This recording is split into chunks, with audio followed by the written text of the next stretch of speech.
اليومين دول الموسم بتاع فلفل الالوان، الفلفل الالوان موجود كتير في السوق، وكمان باسعار رخيصه عن الايام التانية. يلا بينا نشوف هنخزن الفلفل الالوان بتاعنا ازاي في الفريزر ويطلع معاكي كانه لسه معمول، لسه انت جايباه فريش من غير ما يجلد معاكي ولا يطرى ولا اي حاجه خالص.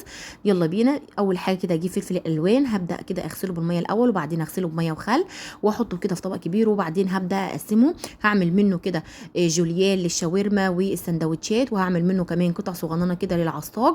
هخرطه خرط صغيره كده، وهعمل الكميه اللي انا عايزاها. انا عايزه هنا للعصاج مش كتير قوي، ده كيلو من الفلفل عملته على 3 اكياس. عملت كيس للعصاج ومتقطع قطع صغيره، هبدا كده اعبيه بعد ما اقطعه كده في كيس من بتاع التلاجة، وبعدين هبدا اربط الكيس واطلع منه اي هواء موجود فيه، واضغط عليه كده عشان يبقى مبطط، عشان لما اجي اطلع الفلفل معايا ما يبقاش عامل زي كتله واحده كده، ويبقى ايه، يتكسر معايا. اما الفلفل بقى الجوليان برضو هعمله بنفس الطريقه، هقطعه كده جوليان طويل، وبعدين هبدا اعبيه كده في اكياس من بتاعه اللبن، وبرضو هضغط على الكيس كده اطلع منه اي هواء موجود فيه، وبعدين هبدا احتفظ بيه بالفريزر على طول. اول ما اجي استخدمه اطلعه على طول وهو مجمد معايا، اكسر الحته بس اللي انا عايزاها، استخدمها على طول وهي مجمده، وهيبقى كده زي الفريش بالظبط. والسلام عليكم.